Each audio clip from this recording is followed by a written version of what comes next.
looking. So what is the hell is this? What I find myself into? It was crazy first year. The heat was too much. But thank God my pastor. He said, my dear, you are laying a good new foundation now. You have to be obedient to the new law in this new kingdom. You are just enter. I respect myself. I begin to sit down and begin to say, what are the law? And let us be obedient in this new kingdom. And what helped me? I begin to learn the law. I begin to learn the principle of the husband which I married to. I begin to see what he likes, what he hates. I'm telling you this, like when we start talking later, you will no longer say that you don't understand. I'm bringing it to our own day-to-day life. How we live our lives. You girls, not yet married, you're enjoying yourself very well. Marriage is not a hell. I'm telling you, I'm not there for many years. Hello, it's not a hell. It's a bed of roses. Really, I'm enjoying my marriage. To God be the glory. So I won't tell you that there's a hell there. But I'm telling you, when you enter for the first time, the man begin to give you his principle. Begin to tell you what to do, what not to do, what he like, what he hates, what he don't like. And sometimes he will not tell you. We use his body movement to tell you. Hallelujah. The way you speak will make you know that this one, I don't like this one. And it is you now, as a wife, to be submissive to the new law, the new principle. Hallelujah. And I know all the women don't put their head like this. Now, in this new kingdom, there are principles, there are rules, there are law that cover this new kingdom. What is the new kingdom? Say it to me. What is the new kingdom you're not entering now? Church. Kingdom of light. God bless you, man. In this kingdom of light, there are things I needed to do and things I don't know, I'm not supposed to do. Hallelujah. Amen. First thing first. What banned this kingdom? The new prince, the first principle is love. Hallelujah. Glory to God.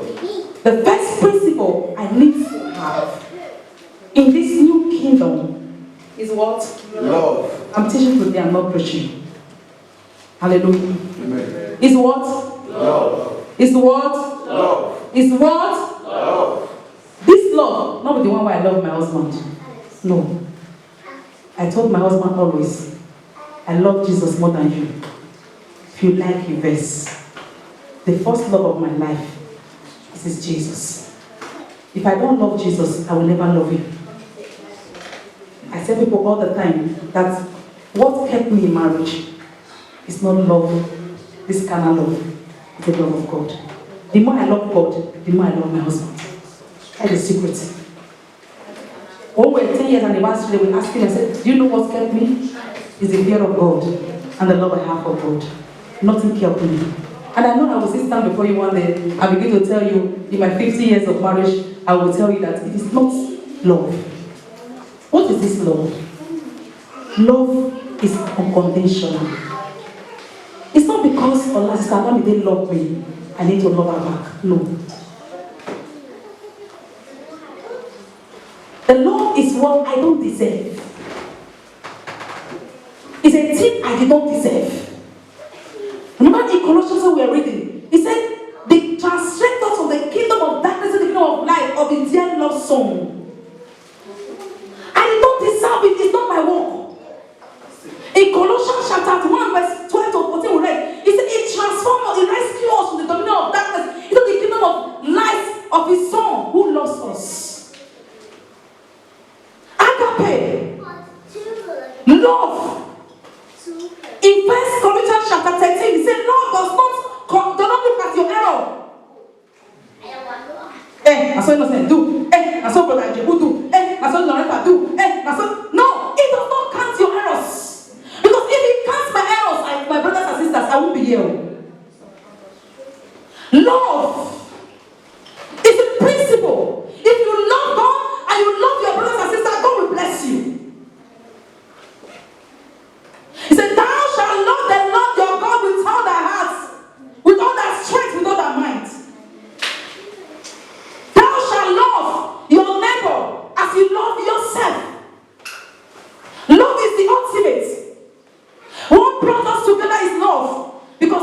love. So if I want to have a repentant heart, I need to love. If I say I love and I don't have, as I have repented, I hate my brothers and sisters, I'm not repented. Love is a solid foundation that brought us together. Love is what brought every one of us together. With love, I can show mercy. I'm telling you the principle, what's supposed to be done. The first key is love. Love is the foundation of gospel. Love is the foundation of the new kingdom that you have entered into. Because in the dark world, in the darkness, in the kingdom of darkness, in that place, there are hatred. A lot of hatred. He said, if you love Brother Jacob because he loves you, you are doing the way they are doing outside there. One thing I want to be different is that I don't have to love this brother because he loved me first. No. In that place that we are outside the kingdom of light, they will love you because you love them. But what makes it to be different is because you love, whether you love me, you don't love me, it's obligation, I must love you. In Romans chapter, I said, love now because the time is near. Love is the foundation. Hallelujah. Amen. Another thing is faith.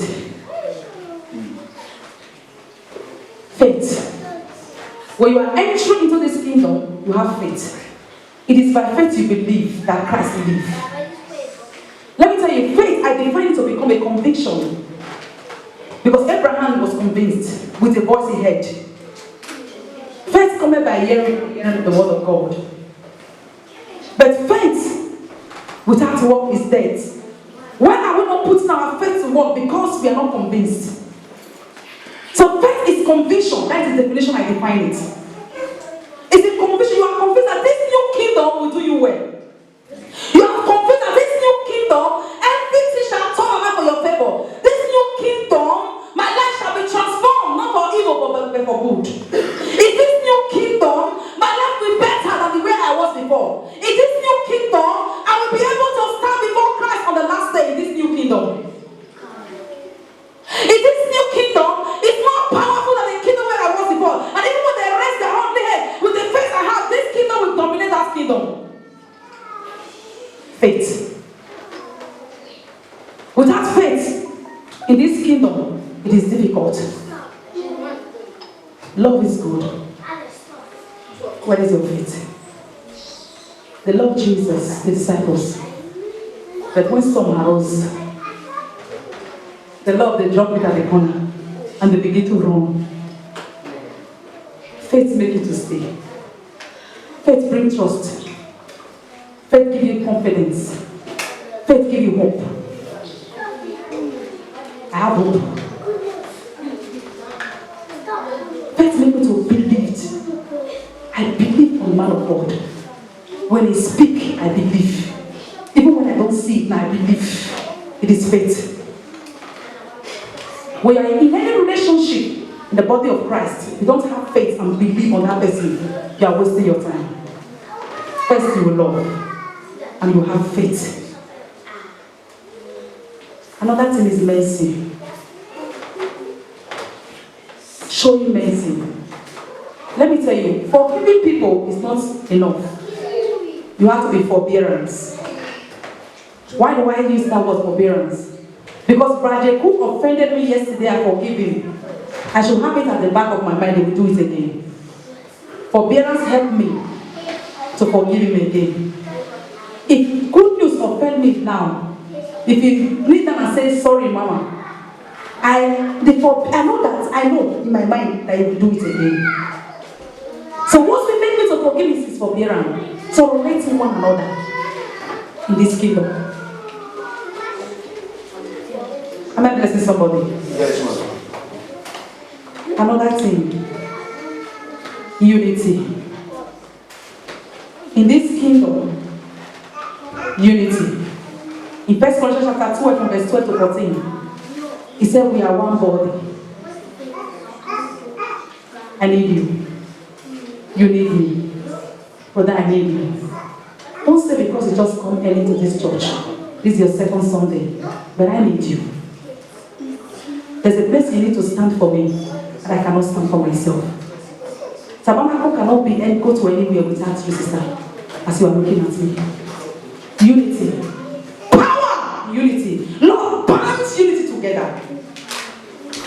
I am the head. Or I might be the leg. Somebody wants to be the head. Somebody has to be the hand. Somebody has to be the mouth. Somebody has to be the tummy. Somebody has to be something. In this kingdom, the body is divided into different parts. But they will not be against themselves. They will not work against themselves. My hand cannot work against my leg. Because if it tries, my leg will no longer carry the hand. The hand will not be walking alone without the leg. My head, if my head is against my body, that is my body, my head is ready to be rolling by itself without the body. Hello. I'm talking about the principle of this kingdom. Unity. There's power in unity. You need to know that you are not here by a mistake. There's a reason. If not, you won't have entered. If you are going to enter a club, you are forcefully to agree, to love them, to work with them, to believe in them, to trust them, to obey. Come on, club. There's somebody who wear white. You don't get money, you go look for money.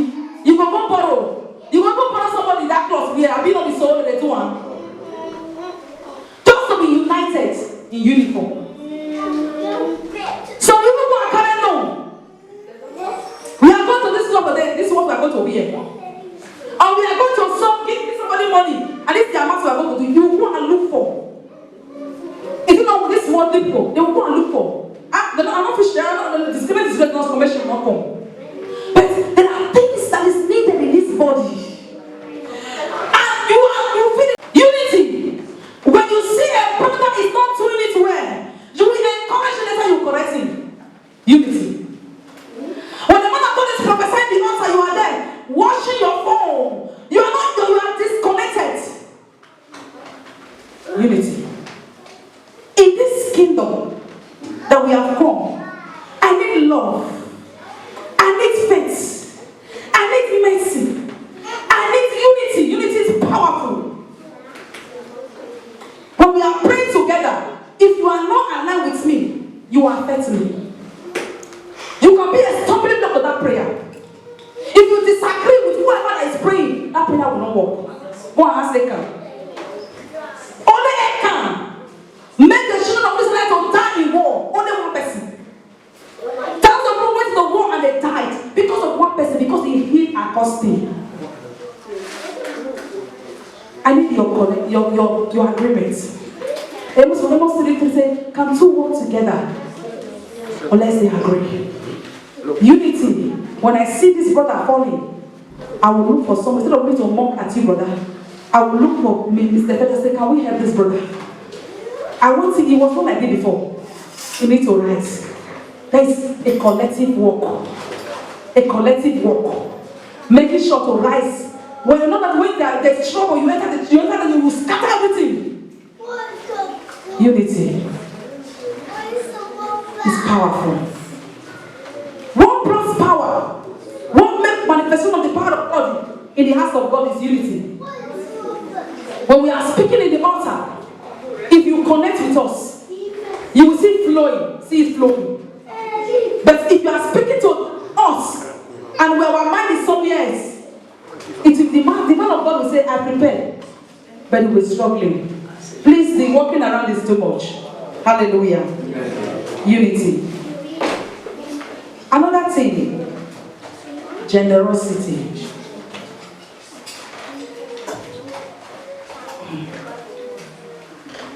When we are in this kingdom, in the worldly kingdom, people they can give their house.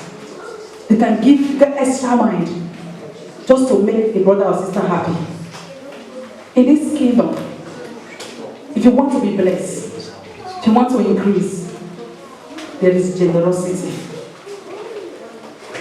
Giving. The first thing you need to give is your life. Another thing, your time. Another thing, your gift. What we need from you first is your life. When you give your life, you will give your time. You will give your gift. You can't dump your money in the altar and you are sleeping at home. Your presence means a lot to us. Your gift means a lot in the body of Christ. We cannot do all. We need you. You need me. Hallelujah. Amen. Generosity. Freely He gave to you and you give it out. And that thing concerning generosity is giving your money. Hallelujah. Amen. Your money to the house of God. It is very important. It's because of time I'm just rushing. In Luke chapter 3, chapter 6, verse 38. Let's read all that, please. Luke. Somebody is there for me. Luke chapter 6, verse 38. Okay.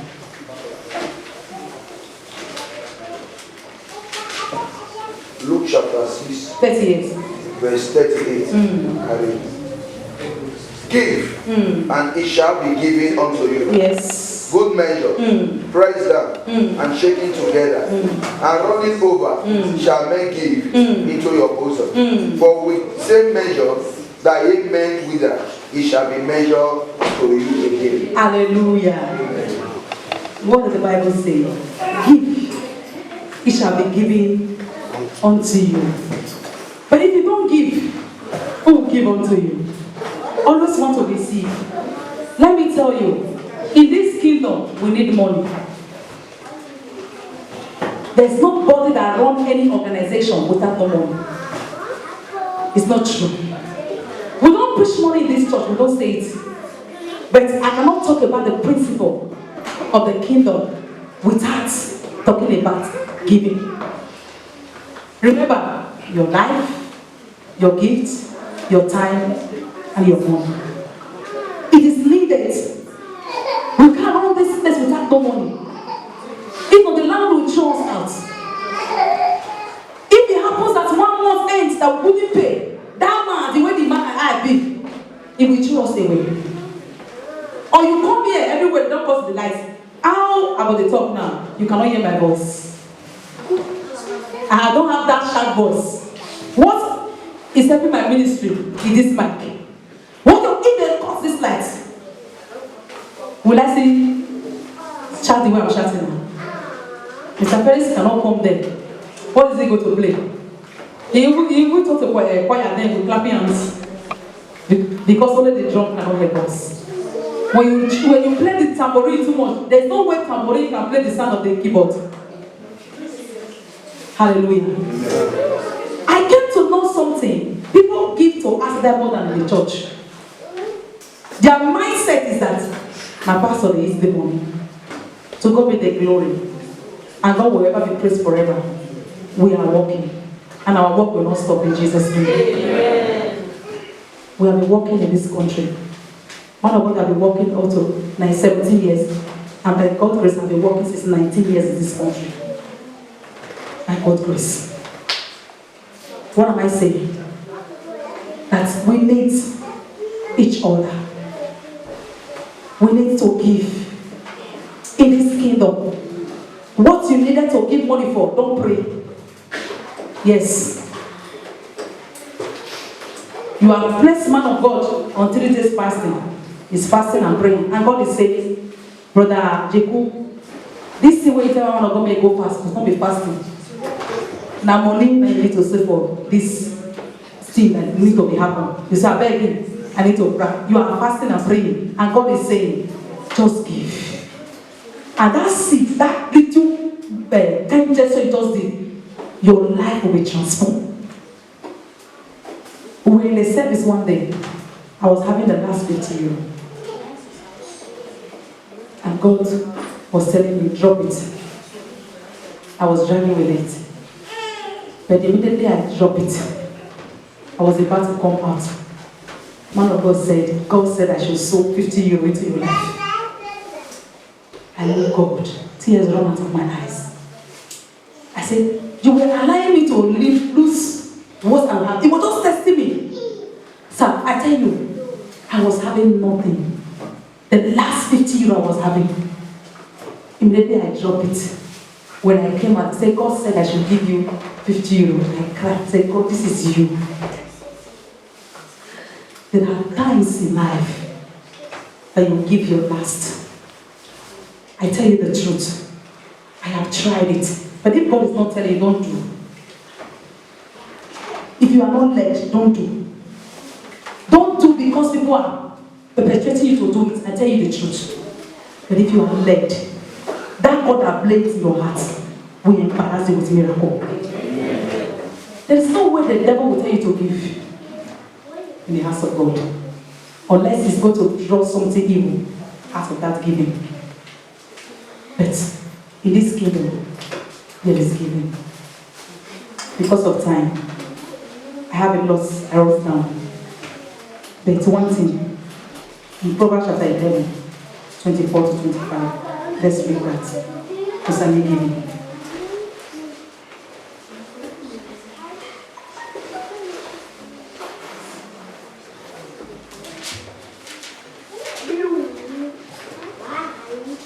Are we blessed? Yes, ma'am. Are we sure? Nobody's responding. Yes, ma'am. Yes, God bless you. ma'am. Proverbs chapter 11, 24 and 25. He said, one man give freely, he has gained evermore. Another withhold unduly, but comes to poverty. A generous person will prosper. Whosoever refreshes others will be refreshing. So when I give, when I refresh Brother Jacob, I will be refreshing. I will be blessed. It is good. Give it, press down, shake it together. What have you given? Shall men give unto you? It is what you give that will make men give unto you. And in this kingdom, lastly, we need prayer. Let me tell you, it's not magic. In this kingdom, it's not a necessity, but a command.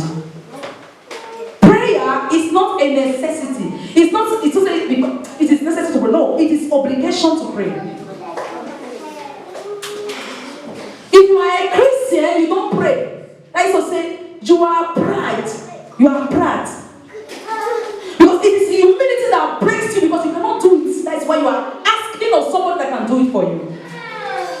So if you are a Christian and you don't pray, you are a pride person. And you are a disobedient child. If you want to live in this kingdom, you must be prayerful. It's a command. Jesus said, pray and not fall into temptation. Prayer prevents you not to fall into temptation. There are things you settle in prayer. Don't be a lazy Christian. Don't be a Christian. Don't pray. They don't like prayer. When they are leading prayers, they close now. It is for your own good. In this atmosphere, in this kingdom, in this ministry, prayer it is important for us. There is no night that we don't pray. Yesterday night we were having all night. Our members did not connect, most of them. Prayer is necessary. We grow in prayer. Say, men ought to pray, not to faint. The only thing that God teaches us was prayer. Jesus, in Psalm 120, he said, teach us how to pray. So, how is your prayer life? I think that we don't believe that's why we don't pray. It is not magic. Because somebody is telling you that when you give me money, I will pray for you. Let me tell you, you need to stand in your days. When prayer is needed from you and me. What are we saying? I will not say more than this today. There are lots of principles.